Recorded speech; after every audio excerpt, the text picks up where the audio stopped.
Sorry for the staticness of just empty space of stars, but I would like to go ahead and just talk about this episode. So, one thing I just want to note and talk about is, well, maybe I should take this step by step, like throughout the episode. So I just finished watching it right now. I'm not gonna let it burn in my head because I don't need to. I'm pretty happy about it. So we find out that Jin's brother lost his memories of the lost incident. So that's pretty nice. I really hope that guy does not get sucked into any more of this bullshit. That ends about it.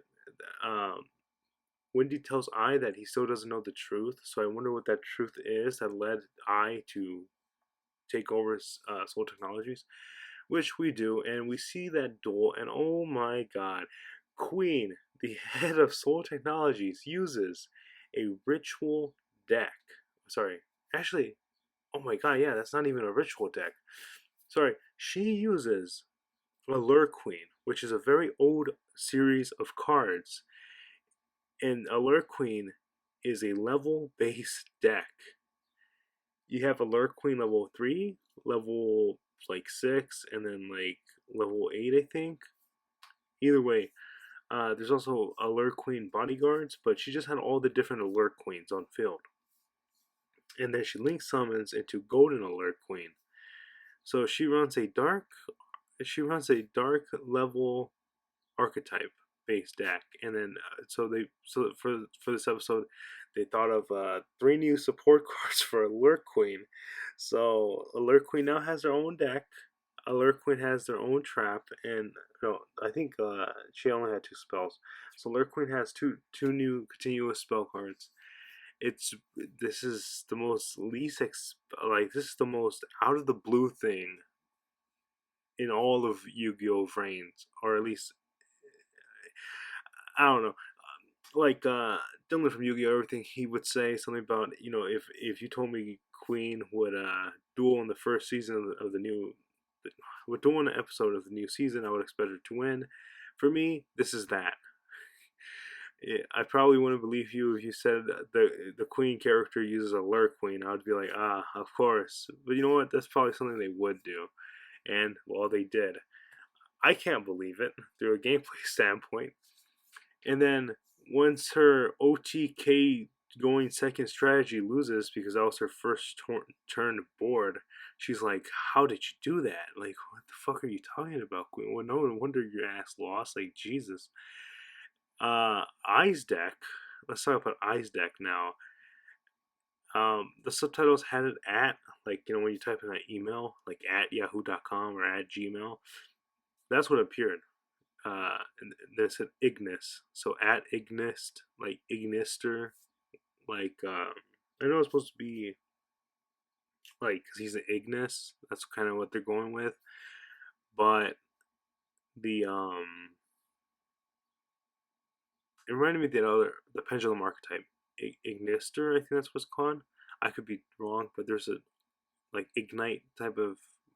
Anyway, that's what Ice deck reminded me of. Whew. Okay, so they board the ship. And I'll be honest, Rabapi does not stop talking. Like, my goodness. I understand, but, like, Jesus. Um, I like how they have a little ship in cyberspace, and it's just Link Baribo, or whatever they call it, because it's not Link Karibo. Link Karibo's with Yusaku. So I makes himself a new little Karibo, and this little Karibo's like feisty. He's a little angry Karibo, which I found pretty funny. But maybe that's to show off Ai's mood change and stuff. Um, it has a very unique effect about negating trap cards, and let me just tell you, wow, wow. Okay, so Queen's just gonna go resort to cheating, and Ai's just like, okay, yeah, sure, go ahead, do it, dude. Like, I don't even care. Which just shows you how much of a boss Ai is, and just how much she had that whole situation under the bag.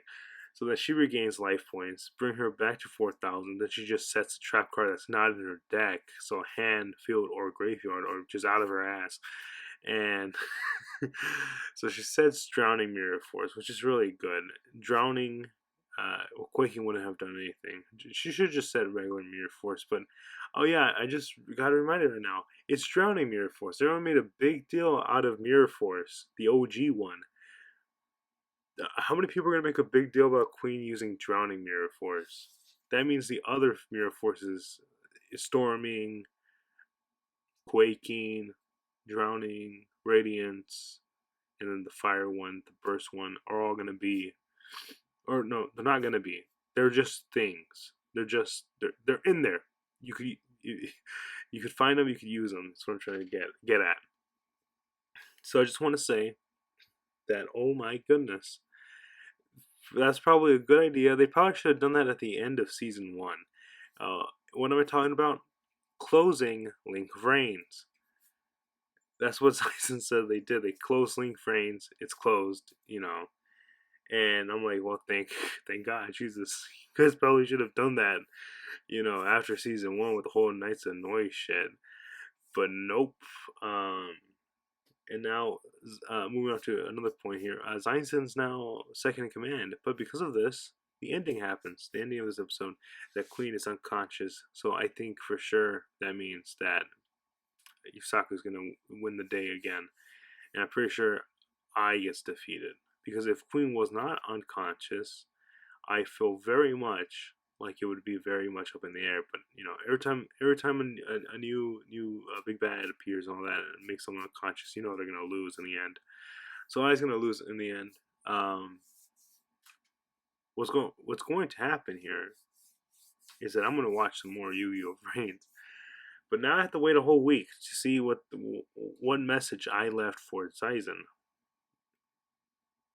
Now, I want to know.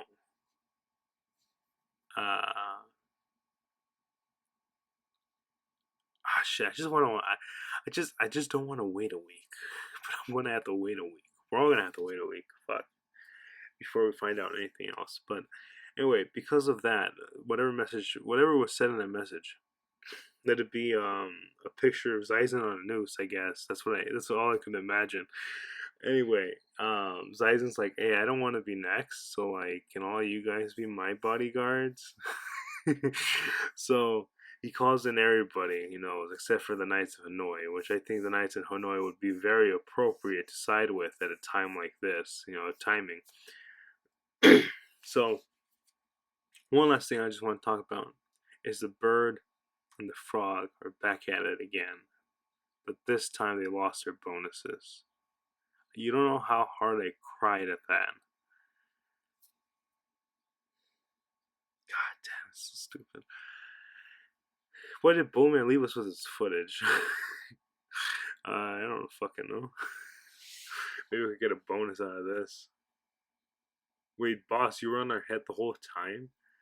That would imply that the boss, the fucking upper management, was fucking he monitored everything. Like the implications of that is like, what?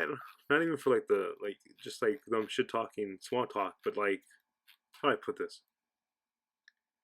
Just the fact that all the shit they've been through, like the boss has just seen it, and like he's not giving them more money. He's not like, oh shit, well yeah, okay, I saw the crazy shit you guys were on, so yeah, here's a little bonus. Instead, this time around, the boss appears and then he's like, no bonus for you guys. Like, fuck you trying to take my job? Like, alright. Way to be a dick.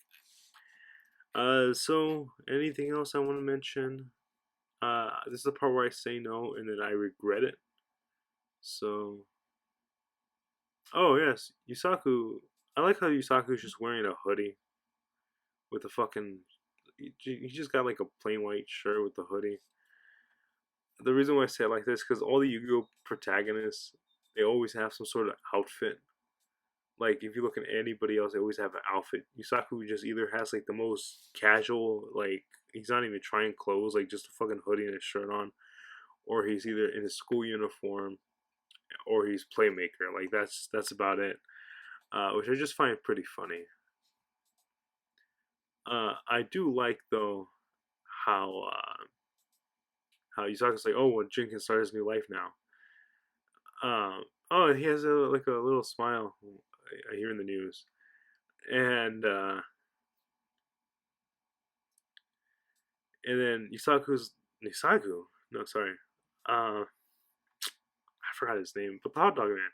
He tells he tells Yusaku that, hey, now you can start your life too, or something along the lines. I could be totally wrong.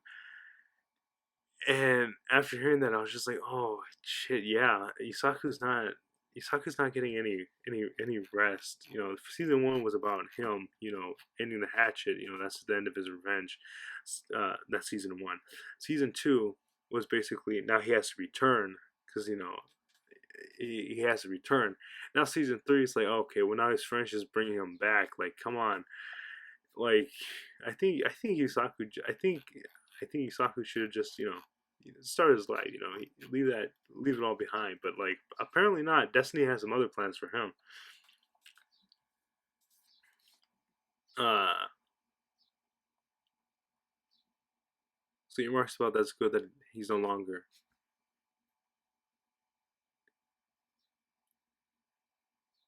Okay, hold on. No, I got the episode playing. Hold on.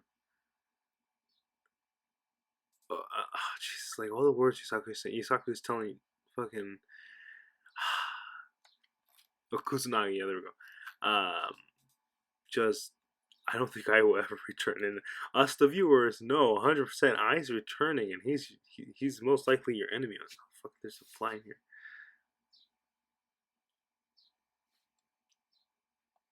Then your new life will also now begin.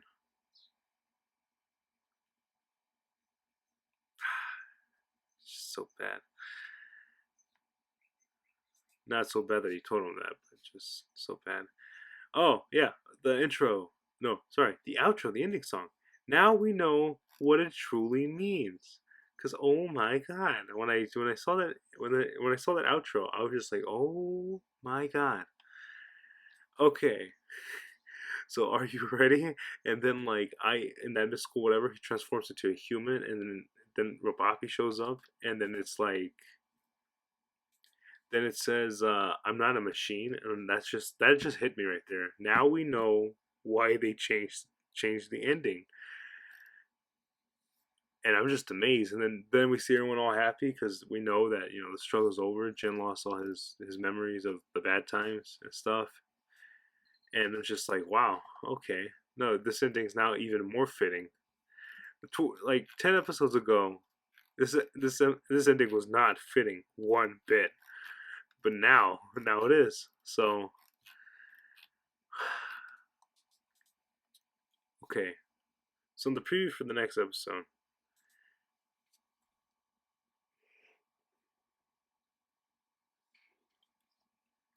I guess this is BIS Revolver Records. Okay, so the next episode, the preview for the next episode, we see what seems to be Yusaku like really contemplating life on a shimmering pool of water, or like a lake, whatever the fuck. I don't know. I would like you to protect me. Okay. I like how out of all the people he calls, it brings Playmaker and Duelist together, and it's Go with Ghost Girl, Blood Shepherd, Yusaku, Soul Burner, Blue Maiden. Okay, but why is Kusanagi there? Like what the fuck? Like, okay. I really would like to know why Kusanagi's there. He invites an impressive roster. That shows the situation's serious. Yeah, okay.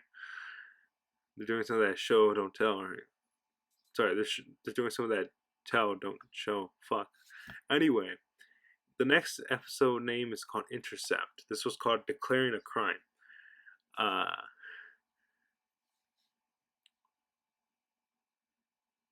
yeah, so Yusaku's just like looking over at the water, and he's just like, he looks like he's very much contemplating it. Yes, he's in his school uniform. And then Yusaku just looks at his duelist, and he's like, oh, god damn it, I gotta go back in.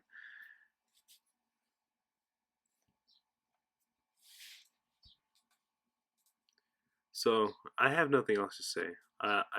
For like the end of the episode, I thought Queen was straight up using a fucking ritual-based archetype, but apparently she was not.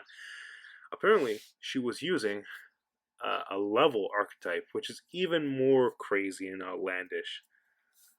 And of course, it has to be a Lurk Queen, which I find fitting that it's a dark attributed deck because she has to fight the darkness. I like to say my favorite little part in this whole episode is when I's doing the summon chant, and then Robapi's like, "Hey, that's way too long," and then he just goes on saying, "Come forth, my link," which is pretty funny, I'd say. So I'll give this episode a solid 10 out of 6, or a 6 out of 10, a 7 out of 10. Please like, comment, subscribe.